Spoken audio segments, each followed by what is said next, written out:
We grow up being told that life is something we must chase, that our dreams live out there, in the job, in the relationship, in the money, in the validation. We're taught to control outcomes, fix things, strive harder, and do more. It's a paradigm built entirely on the illusion that the outer world is the cause or its effect. But what if we've been looking at the mirror backwards? Quantum thinking begins with an unsettling truth. What you call reality is not fixed, not objective, not separate. It's a responsive field, fluid, not solid, potential, not permanence. And your role within that field isn't passive. You're not merely watching the play unfold. You are, whether you know it or not, writing the script. Imagine looking into a mirror, frowning, and then trying to make the reflection smile. You reach forward, touch the glass, adjust it, plead with it. Nothing changes. That's what it's like when we try to shift our life circumstances without shifting what's within us. The reflection only smiles when you do. That's not poetry. That's physics. You've heard people say, change your thoughts, change your life. But that phrase often stays trapped in the world of self-help posters and morning affirmations. Quantum understanding takes it much deeper. When you change your internal state, your thoughts, yes, but also your emotional signature, your expectations, your identity, you shift the probability field of what becomes real. You are not reacting to the world, you are initiating it.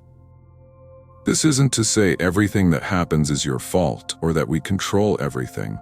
That would be spiritual bypassing. But there is a fundamental truth worth sitting with. Your consciousness is not a victim of randomness. It participates. In the quantum field, everything exists in potential until observed. It is your awareness that collapses that wave into a particle. Your attention, your belief, your energetic posture, they are the invitation the universe responds to. Not with judgment, not with morality, but with precision. It mirrors what you emit. It organizes itself according to the code you're carrying.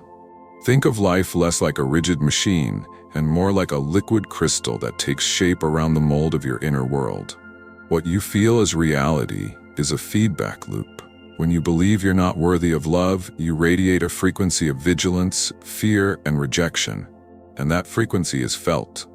Your choices shift, your posture closes, your tone flattens, and the world confirms what you already suspect. Not because it's true, but because you're broadcasting it. So the first shift is radical, but essential. Life is not happening to you. It is happening from you. This realization can feel like standing on the edge of a cliff. It means letting go of the comforting blame we place on circumstances.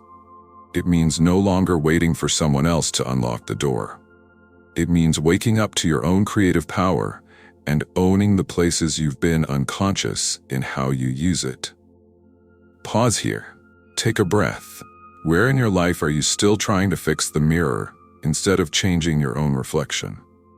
We've been told that control means forcing. But quantum change isn't about force, it's about alignment. And the shift from the old model of pushing and efforting to a quantum approach of inner coherence, resonance, and allowing begins with this one truth. You are not the shadow cast by reality.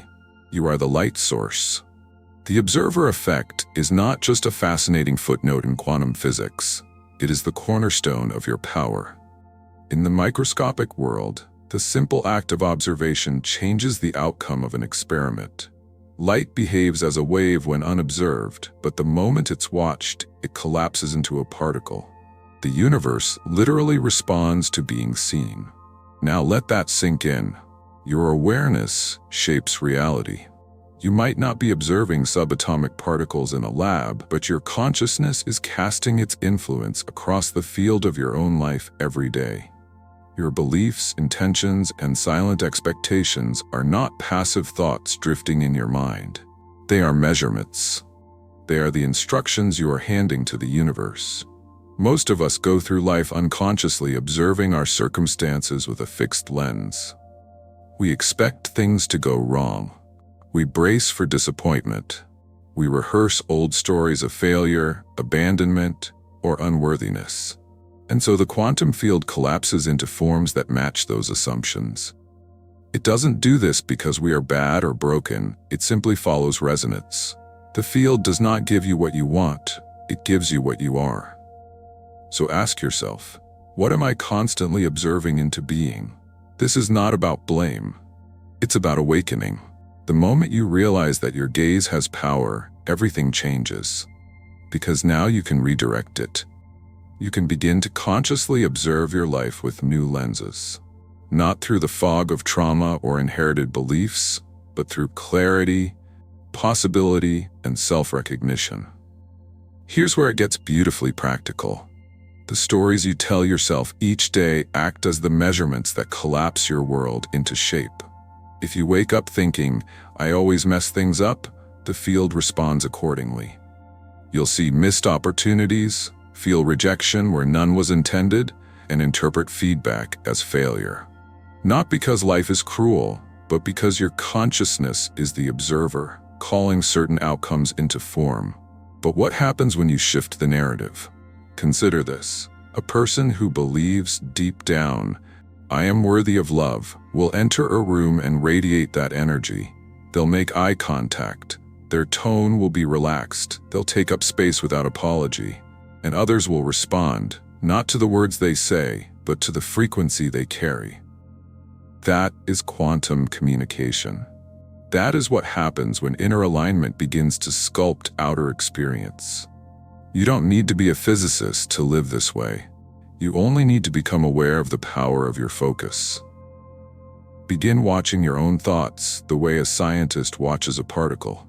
Notice what you expect, what you assume, what you silently prepare for, even as you hope for something better. Hope lives in the conscious mind, but expectation lives in the subconscious.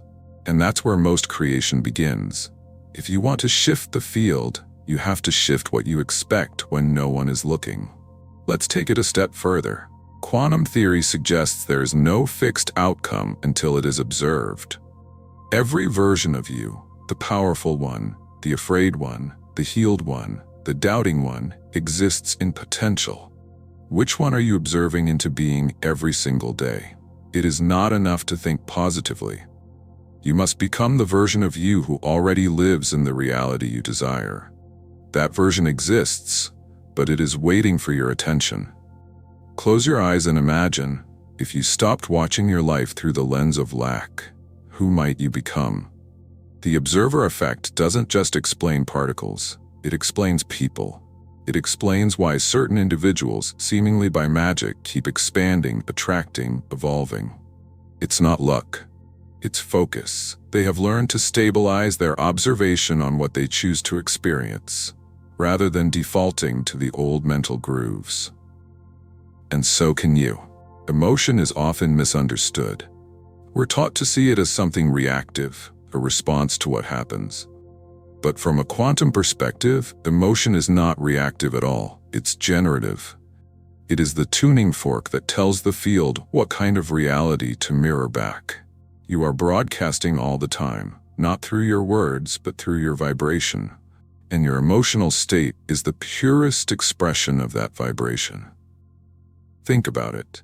How different does the world feel when you're in love versus when you're in fear? The colors look brighter.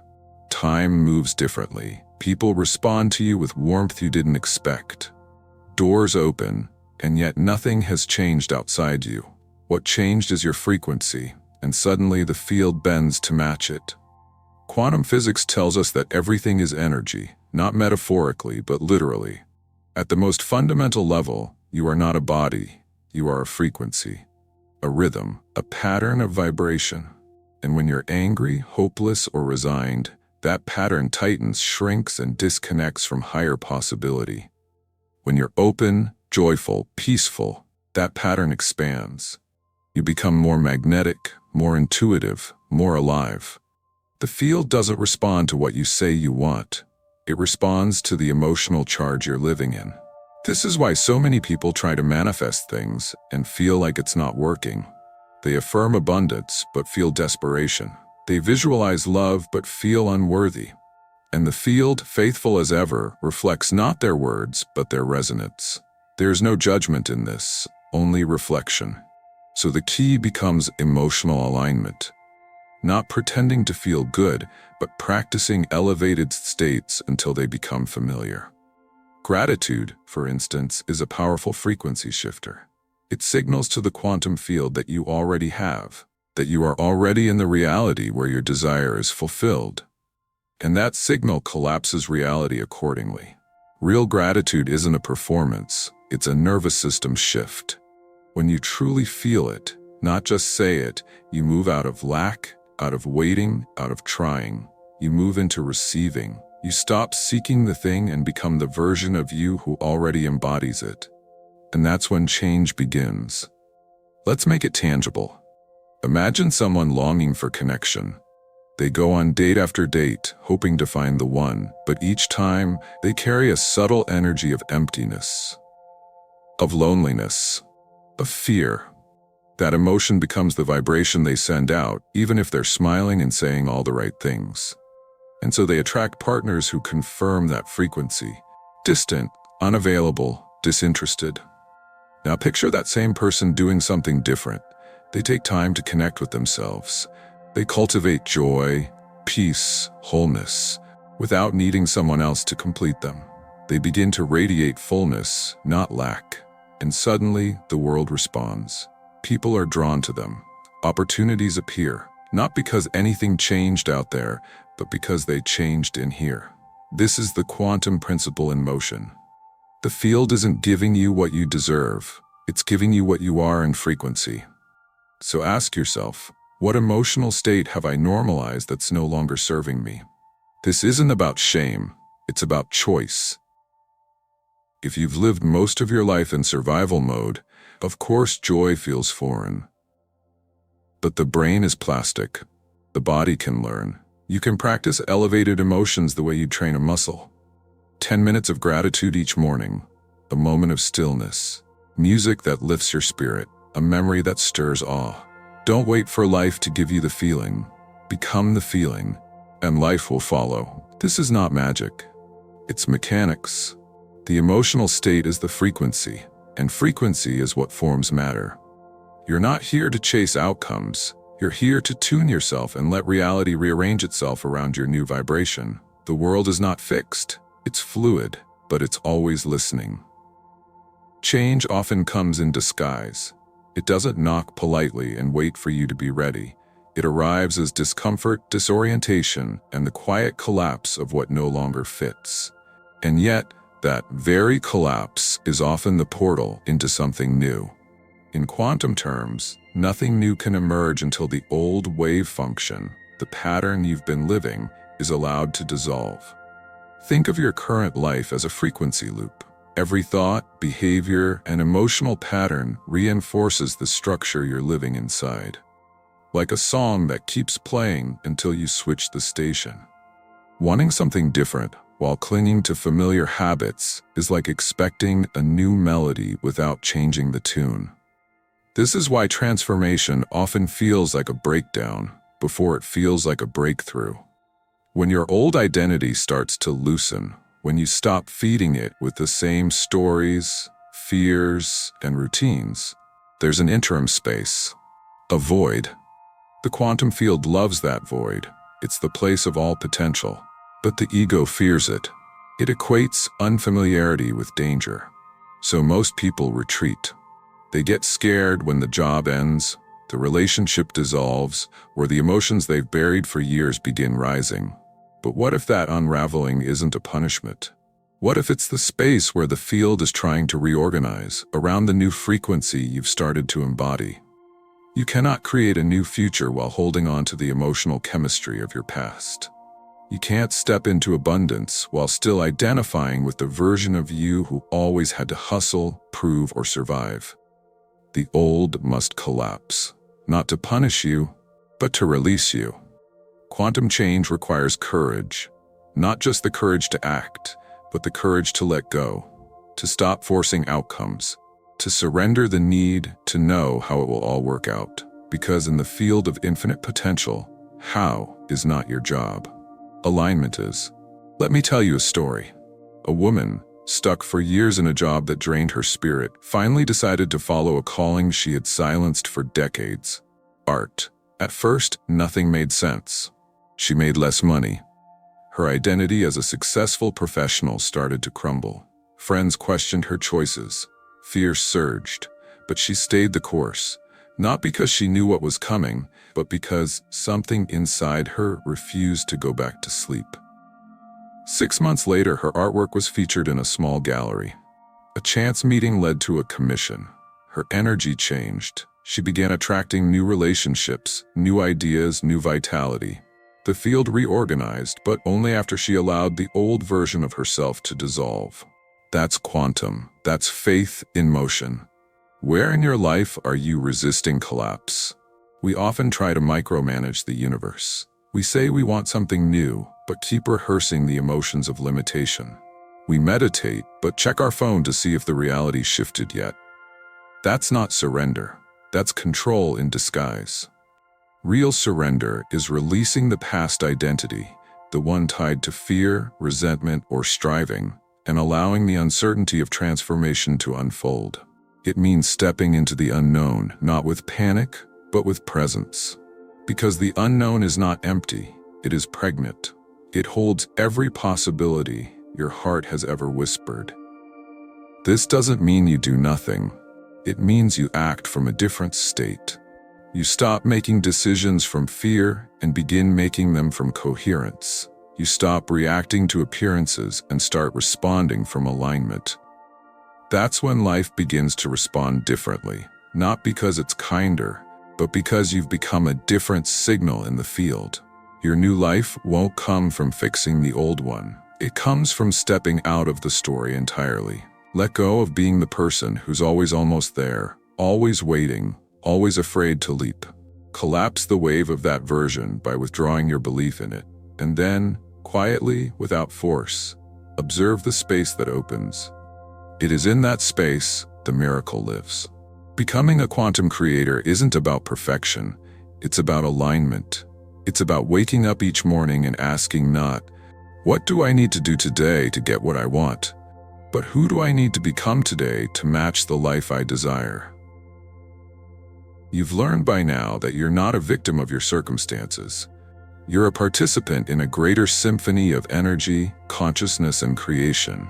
But participation means responsibility. And responsibility is not a burden. It's the most liberating thing you'll ever claim. Because when you realize that your thoughts, emotions, and identity are the levers of manifestation, you stop waiting for permission to live. Here's the formula, if you can call it that. Clear intention plus elevated emotion plus embodied identity. These three together form the alignment that calls the quantum field into form. The intention is your clarity, what you want, not from desperation, but from resonance. The emotion is your amplifier. It gives the signal energy, charge, magnetism. And the identity is the key. It's who you believe you are when no one's watching. If these three align, the field has no choice but to respond. So ask yourself, honestly, am I living as the future I say I want? Or am I still identifying with the past I say I've left? You cannot become what you are unwilling to be now. That's the secret. You can't wait for confidence to arrive before you act boldly. You must act boldly and let confidence follow. You can't wait to feel abundant before giving generously. You must embody abundance even when your bank account disagrees. Because it's not about faking it, it's about choosing it, over and over, until the frequency stabilizes. This is the quantum edge. It's not about control, it's about congruence. Let me show you what this looks like. A man struggling with his health decides to become someone who honors vitality. Not someone trying to lose weight, but someone whose identity is wholeness. So he changes how he speaks, how he eats, how he moves, not to chase an outcome, but to embody a frequency. Within months, the scale moves, yes, but more than that, he glows. He vibrates differently. People sense it. That's quantum creation. and it begins within. The shift from wishing to creating is the shift from waiting for life to change to becoming the change yourself. This doesn't mean forcing positivity. It means becoming emotionally honest, spiritually aware, and energetically intentional. It means asking hard questions and loving yourself through the answers. Where am I still addicted to my struggle? Where am I still trying to manifest from lack instead of embodiment? Where am I still afraid to receive what I've been praying for? You see, the quantum field doesn't respond to surface wants. It responds to signal. And your signal is strongest when your thoughts, feelings, and being are aligned. When you live as if it's already true, not out of delusion, but because you trust the field more than the fear. Every day you are practicing a frequency. Every moment you are rehearsing a version of you. The question is, are you rehearsing the one you've outgrown, or the one who is already whole, already capable, already free? Start small. Speak differently. Move differently. Breathe with presence. Let silence teach you more than noise. Tune your energy before you act. Let that be your discipline. Because the universe isn't responding to your effort. It's responding to your essence. This is not about pretending everything is okay. It's about realizing that everything is available. That you are not separate from the life you desire. You are simply becoming the version of you who can receive it. So take a breath. See the field not as a puzzle to solve, but a partner to dance with. And begin again, not because you have to, but because you can. We are not here to chase the light. We are here to realize we've always been it. The quantum field isn't somewhere far away, guarded by gatekeepers or hidden in equations. It's here. Now, inside you, around you, responding to you. You don't need to wait for the perfect moment, the right mood, or external validation. The moment you decide to tune yourself, your thoughts, your feelings, your identity to the life you deeply desire, the world begins to bend around your vibration. Not by force, but by law. So let today be a turning point, not one of more striving but of becoming. Where in your life can you stop asking for change and start embodying it? If this awakens something in you, I invite you to sit with it, journal, reflect, let the energy settle. And if you feel called, share your experience in the comments. Let's build a space of conscious creators, all awakening to the truth. You are the field. You are the frequency. You are the cause. And your life is ready to respond.